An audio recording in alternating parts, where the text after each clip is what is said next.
Hello, buddy. Today we have someone very interesting with us. Meet Monica. After a rewarding career in banking, she decided to join her passion of clowning. For 17 years, she's been bringing joy, hope, and laughter to patients, families, and doctors worldwide, and 8 years in India. Today, she's here to share a journey on how joy can brighten even the toughest moments. Before we begin, I would like to welcome Monica to our channel and thank her very much for taking the time and speaking with us. Thank you so much, Monica, and welcome to our channel. Hello, everyone. Thanks a lot for having me. It's a pleasure to share this little conversation with you and with all of your audience. Monica, can you tell us about your hometown and how it influenced your journey? So, yeah, definitely yes. I come from one city that is called Gijón. That is in the north of Spain, and the state is called Asturias. But I moved to Barcelona very, very young, with 20 years. So my hometown is a typical home from the north of Spain, where a lot of people came from other places to work in the 60s. And that hometown, it's beautiful. The people is amazing. It's very charming, but it was all this kind of people that is like, I have to work. I want a better future for my family, for my next generations. So just in Gijón, I couldn't be surrounded by people from the artistic field or receive any input of what I'm doing now. What I get from my family, from my city, from my friends, from my school is the values. No, it's that about consistency, about family, about have your feet rooted in the floor, and don't lose your personality. I mean, don't lose what is important in life. The artistic field or the journey of what I'm doing now starts in Barcelona. As I told you, my family is a family that was working a lot, and my inputs are what I was told all the time is my love, you study and have a better life than us. So that's why I study economics, and that's why I started to work in banking in Barcelona. But I arrived with 2021, and at the same moment I started to work in the bank, I discovered all the possibilities that Barcelona had in that moment. And here is where the clowning comes to my life. The mother clown comes from theater. I was looking for theater classes, drama classes, and what this come to bring to my life, but I didn't know about clowning. And clowning comes in the most unexpected way, that it was a poster in the street. Going to the gym, I took that workshop that said "Discover the Clown in You," and that changed my life till today. That's Yeah, the short answer. yeah, good. That's great, Monica. You spent over a decade in banking. What was a defining moment that made you leave and pursue clowning? Huh. So I have introduced you a little, no, the journey Yeah, yeah, of that story, no. So it's not a particular moment. I think it's like in life and every one story. It's a lot of things happening together in different moments of our life, no. So I told you the biggest thing and the best thing that could happen in my life was discover that poster. Um, Clowning is very unknown. That's why I insist in tell and explain that it comes from theater. Um, so as in theater and any artistic field, you work a lot in yourself. But clowning makes you be very vulnerable, work with your truth, work with emotions. And so this is a process that is like a lot of drops inside of you that I was applying to all my life, including the banking. And little by little, it's powerful because one of the main important things of clowning is that we play with mistakes. We work with our vulnerability, with what normally people hide. We make an emotional striptease and say, okay, this is me, and I'm going to offer you my silliness. And this is something that when we grow up, we lose. No, the best clowns are the yeah. children, And we admire them and immediately we connect with them, but we lost that spontaneity, that atmosphere of imagination, creativity, and we keep, no? So when you take a workshop of clowning, you develop again, not develop, but you discover how they are inside. So that took my life little by little. I was applying to all the fields, to my normal life, to my work in the bank and everything. So it's very cathartic because you make people laugh when you are yourself. So that was one point of inflection when I discovered this. But even I was in the banking thing and I got a lot of connection. My energy and everyone that knows me say that, oh, Monica, you connect immediately with the people. So clouding developed me this more, no? And but then I discovered the application that has in the social and healthcare field, no? So Yeah. it was a point of no return. It's like all my free time was for training. That anyone that knows me, I'm very stubborn with saying that professional clowns or people that wants to work in the hospital has to be training. So my life was training, and I'm still doing, no? So I create an NGO in Spain because that touched me deeply, no? When I saw the results and how you can accompany people that are navigating complicated emotions when they are vulnerable, touch me, and I say I don't want to do anything else. So we created an NGO in Spain and we were working for 3 years with elderlies. And it happens that the team that were there were offered to go to Africa for one project. And they invited me to go there. But in that moment, I was in the bank, my salary was there, I bought a house. You have that dream life that my parents wanted. And I said, super scared, I cannot go there. And because it was for 3 months. So in that moment, it was some moment of what I'm doing with my life, no? And I remember after the drama moment, I cannot go to follow my dreams in Africa. I say, okay, I have been in India. In some way, I feel that India has been in my heart all the time. I wanted to come back. I wanted to travel solo. And I wanted to see if I can bring any of all the things I was doing in Spain here in India. So I think that is one point. And another point is that was 2013. 2013 was very complicated, but in 2014, I collaborated with one Spanish NGO in the south of India, in Anantapur. And there it was the moment that I discovered I want to do this, and there's no other point. And it was that I was 3 weeks with hospitals, with different projects, and in one session, I realized that this is what I wanted to do. I don't know what happened in that session. It was working with deaf people, and everyone that was there, volunteers, people, we finished hugging and saying, what has happened here? And most of the times people know and listen your heart, but are controlling with this. So in that moment, I say, this is what I want to do. And I don't see myself in other place and doing other things. I came back, but it took me 2 years to make the decision to leave everything and this. And I'm talking that probably I studied clowning in 2004, and that was 2014. So it's a process, no? That moment for sure changed. I came back to Spain and I was very scared. I took 2 years with psychologists and helping coach and people that are professionals to help me to leave my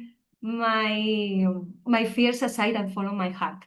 No, even I told you, my family was working very hard for me to have a good education, have a better life, and we have that thing in our mind that, okay, how I'm going to live of this? I'm good enough.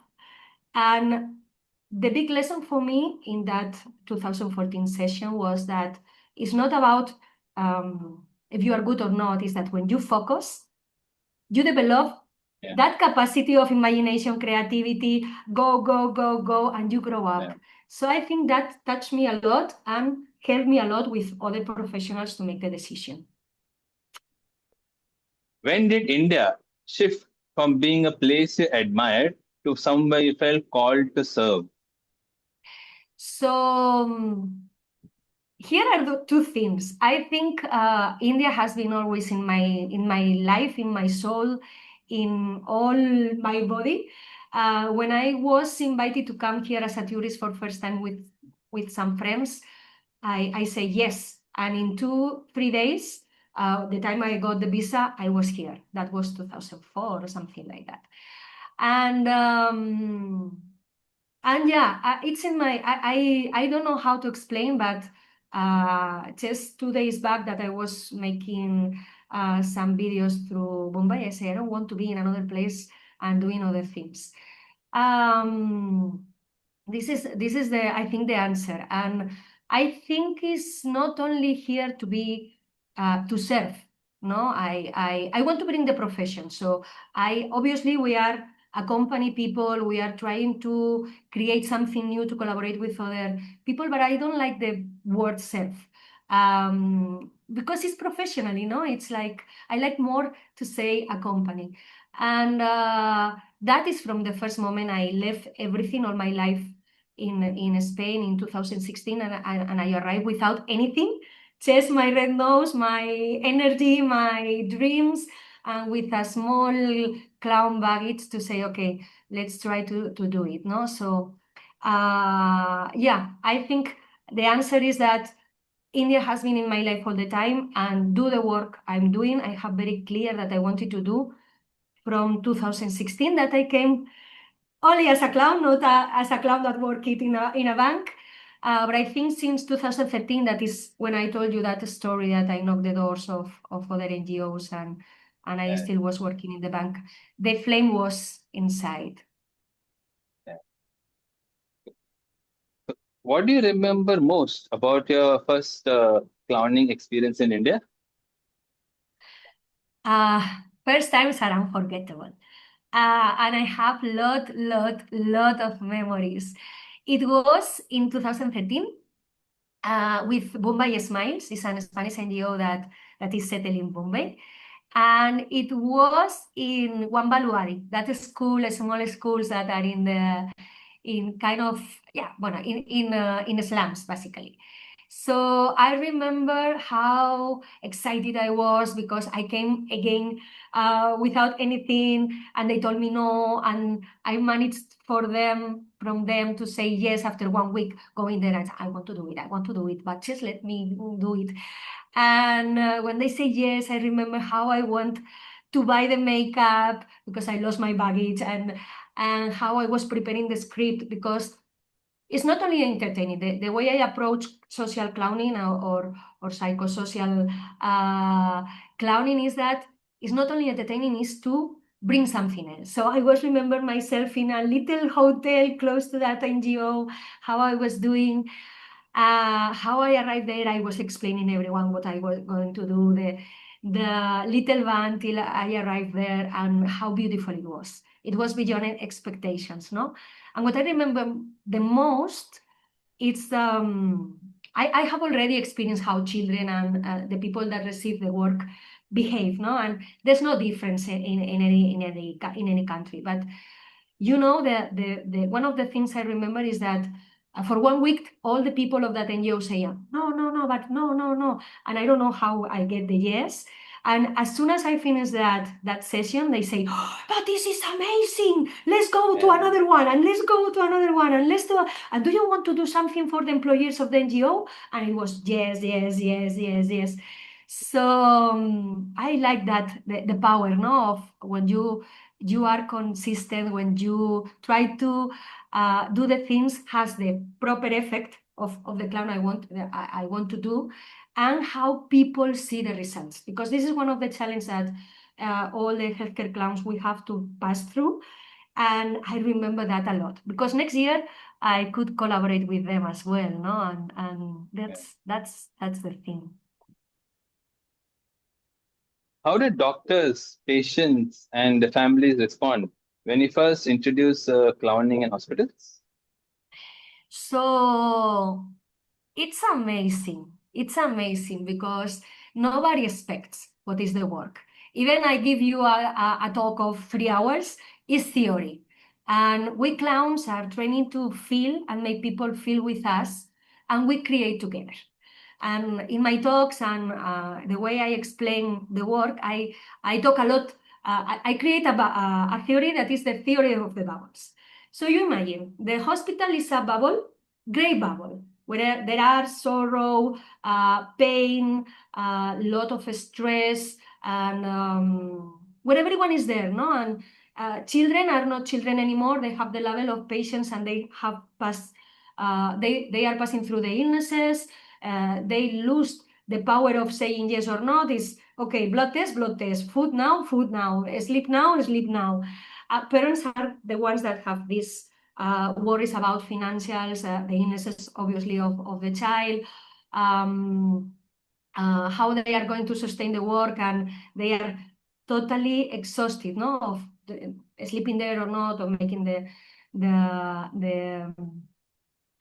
journeys to one place to another. Doctors has a lot of responsibility, and also they have a lot of stress, and even is a very vocational profession. Still, they have limited time, and they go one after another, the file, the congress, and the research, and the team, and these kind of things.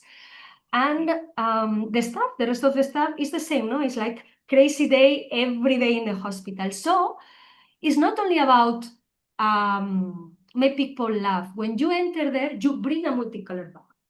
And there's a lot of respect. It's like I invite everyone, or the healthcare clowns invite everyone to jump. So I come with an idea and with my imaginary wall, and okay, this is what is going to happen today. We are going to catch mosquitoes, for instance, no? Mm. So I start to do my things. I start to bring them to what I'm doing, no? So it's not that it's happening immediately. So it's like, oh, what is going to happen? But it's true that everyone has the idea of a joker or a clown, no? And immediately they don't know what I'm doing, but it's like, okay, it's a clown, so happiness, joy, laugh, for sure. So it happens that at the beginning, they don't understand what is going to happen because it's shocking, no? It's like, oh, what is happening here? But immediately you get that connection, and they jump, because the stupidity and the vulnerability that we bring is like there's no people, there's no patient, there's no family, and clown is one human being with one human being playing together with my rules, but I listen what they want. So even I want to catch mosquitoes, if they scare me and I'm scared, and that make them laugh, I stop the mosquito theme, and I do that because it's like empowering. That's why I say that our work is not, I'm not a therapist, but my work is therapeutic, because I work a lot with these kind of things, or, okay, you are the boss, I'm not the boss, I'm more vulnerable than you, or I follow, and we together create the thing. And this is about families and patients, no? And for the doctors, my work involves always to talk with the doctors before. So they have the theory, and then they see the results. And it's beautiful because in that bubble, in that multicolor bubble, I invite everyone. So doctors are there and nurses are there. So, uh, as a doctor, you have a level that you have to behave in some way. As a nurse, you have to behave like a nurse. But in that imaginary bubble, again, we are people, just people playing with people. So they forget that. And even for 2 minutes, we are making the rap of no, no, no, no, because someone has said, no, I don't want to play with you. Or I fall in love with one doctor and he's super embarrassed, no? And I'm not doing too many things with him, but maybe he's so handsome with the families. So immediately the connection is there and you are laughing together. So what happens with doctor, nurses, and family is that they receive super well that imaginary bubble, especially because we are training to assess the situation. If I see that the word or the little space where I'm going to enter is in a moment that is not appropriate for me to go, I respect. Or if any doctor see me and say, no, no, no, come later, it's okay.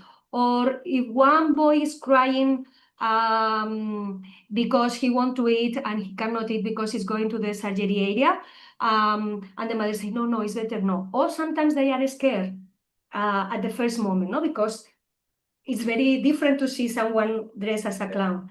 And so I took my time, I go to another beds, and I try to incorporate with my eye-to-eye contact or whatever, the techniques that we use. But especially, it's always a good response because we assess the situation and we know the limits. And if I see, oh, maybe they are going to cry, I go to another place. Or if the doctor say no, I come when the doctor is not there or when I'm alone. So, but the answer is that most of them and most of the times we are very, very, very welcome. Is there one patient or family story that has stayed with you over the years? Yes, well, there are thousands, no? I think even actually, I visit a rate of 400 people, counting family members and children every week. So imagine how many stories, no? And I think now I'm specialized with oncology and palliative care treatments and teams. So there are touching stories.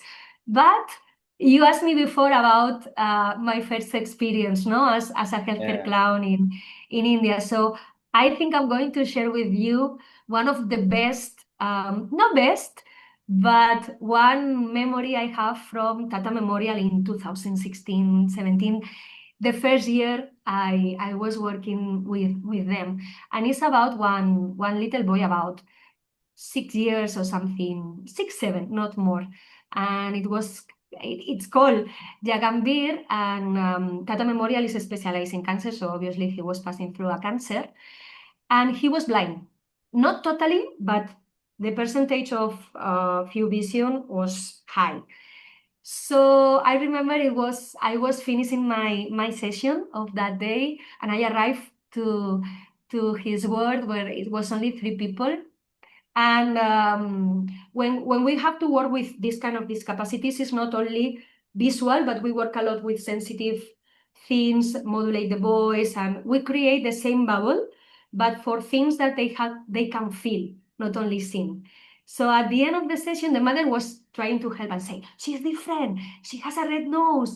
And I remember that I came and he touched my face, no? And Yeah. he said, oh, you okay? So he matched the Joker idea and how my face was. So it happens that that was one Tuesday. In that moment, I went to Tata on Tuesdays, and on Thursday he was a big huge fan of Salman Khan. One NGO managed to brought him Salman Khan. So you can imagine, no? And even it was in the social media of every. So I arrived the next Tuesday. I was thinking, oh, I'm going to tell him that I saw that he was with Salman Khan or whatever. And my God, such a lesson or such an inspiration thing that happens. Because every time I arrive to the hospital, I talk with the sisters, with the nurses, with the doctors or whatever to see how the children are, the families are, to see how I prepare the session with them. So the doctors told me, and I came saying, oh, you have been with Salman Khan. Yes. And when it was the time to give me the feedback about Yagambi, they told me, you cannot imagine. And I thought they were going to tell me about Salman Khan. They were telling me, they have been waiting for you full, full, full week. Even when we are making our daily rounds, they were calling the doctors and say, give me your face. And he was touching all the time to see if the clown was there and asking for the clown all the time. So I think I want to share this for 2 reasons. One is because for me, melt my heart and say, my God, what a clown can do for a child, no, inside of the hospital, and how that feelings and that emotions remain. Because I always explain that uh, we admire the superheroes, and Salman Khan is the superhero, but everyone loves the clowns. And I'm not talking about Monica Santos. I'm talking about the clowns and the healthcare clowns, well training, that work with respect, with keeping the dignity of the people, and with assessing the situations. No, that this is very important for me. And also, it illustrates that I'm talking and explaining because I'm very, very, very happy. But I want to remark something. Obviously, it fills my heart. It fills my heart. But something that I want to explain is that we have our ego very under control. I like to explain these kind of stories, but not as Monica Santos and not from Big Smile, that is my organization. It's like everyone that is well training, a doctor, I'm training doctors, I'm training nurses, to have that kind of connection, to be vulnerable, to connect with people. And as much as you can do this you can create that connections, and you can make people feel that they matter. And this is the last no, is one of the mottos of a healthcare clown. So yeah, I love that story. From your experience, how does laughter change moments shaped by illness or grief? So I think introduce the topic. For me, identify clowns with laughter only. It's a big mistake, and that's why I'm so grateful to you to give me this space, because still there are not too many people that is explaining that our work is not only entertaining, that our work is not only to make people happy or to make people laugh. It's a moment to laugh, and it's a moment to be with them. So clowns bring presence. Is I see you. There's a topic from palliative care that I took for me, and it's like, I see you, I hear you, and I'm here for you. This is what we do.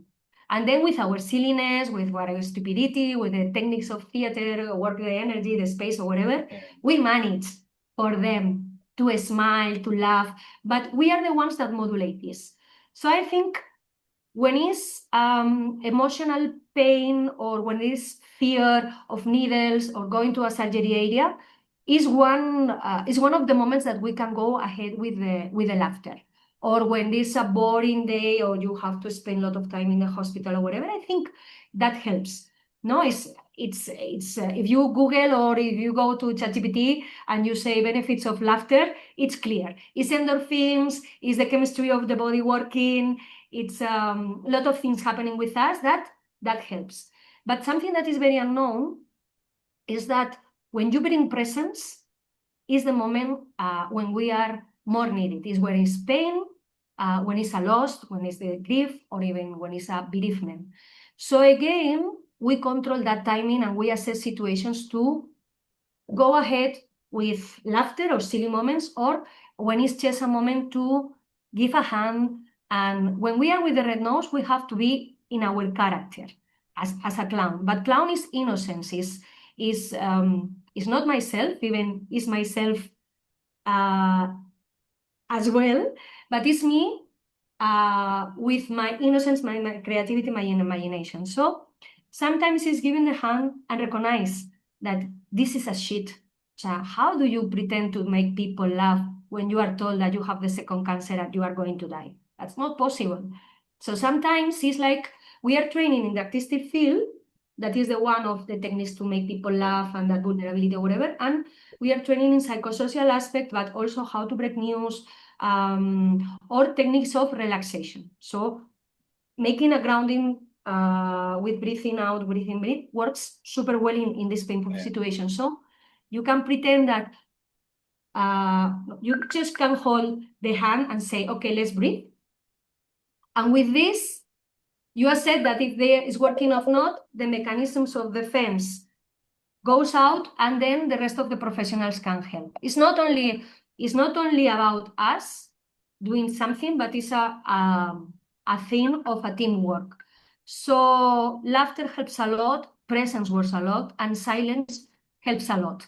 Because sometimes just hold a hand and look to the eyes and do nothing else, it's enough. It's enough. So yeah, our presence, our work help a lot, especially, and something that I was forgetting is like when it's grief and when it's a lot of pain, it's because it's a serious illnesses, no? So if we make regular visits, that is what Big Smiles and myself do, you create that connection for a lot of time. So you have the right to be with them. Because another thing is that, no, it's like, if it's someone facing that sorrow, that pain, that huge feeling inside, if the connection is not there, it's going to be very complicated that you have the right of being there as a clown. But with the journey is 6 months, whatever, we have shared so many things that sometimes in India, for instance, parents have to be the strongest, no? It's like you cannot cry, you cannot do this, you have to hold the family.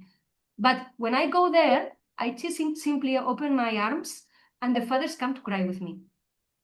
Because I'm not Monica, I'm the clown, and we have navigating for a lot of moments there.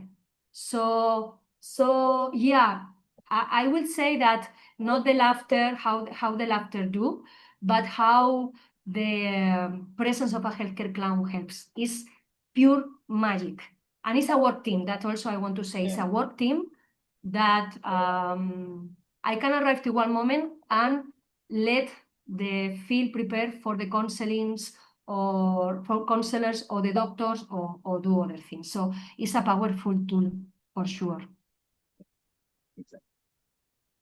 Working closely with pain and vulnerability can be draining and heavy. How do you take care of your own well-being? So, bueno, it took me a lot, eh? It took me a lot because I'm a very passionate person. I say I can do everything, I can do everything, I can do everything. But I learned, especially since I'm in palliative care, that it's essential to have one professional that take care of your mental health. That for sure, for sure, to share what is happening with you. And then I do the normal things, no? I accompany people to reduce the stress and the anxiety with workshops. So if I do this, it's mandatory that I follow. And explain that I didn't use and now I'm using because otherwise the burnout is coming. So yeah, I try to talk the conversations with my psychologist. I try to be with friends. I try to eat healthy and to sleep well. And I love beach and nature. So as much as I can, I go for a walk every morning to have my inner peace, no, my peace moments, and these things. It's basic things, no? It's all the things that we Yeah. know, and I apply for me, and myself. Looking back, what advice would you like to give to your younger self? I would love to say to the little Monica that that you have done very well. That life is abundance. That follow your dreams. That don't be scared of what is going out of your little world. That is beyond of your dreams. That big dream, because the dreams become true. You have to work a lot. That, and also that nothing lasts forever. That the bad moments has an end and the amazing moments has an end. So look for the balance. Surround you with beautiful people. That people that you are happy to be with, and that give as much as as you can give. I mean, it's like don't don't think and create a lot of expectation. Just give and be with the hands prepared for the what life will bring to you because it's amazing. Great, Monica. That's great. Thank you so much, Monica, for sharing all this valuable knowledge and information with us. We're great, very grateful for that. Thank you so much, everybody, for watching this video, and have a good day. And I'll see you in the next one. Thank you so much, Monica. Thank you, and have a good day. Thanks to you. Bye.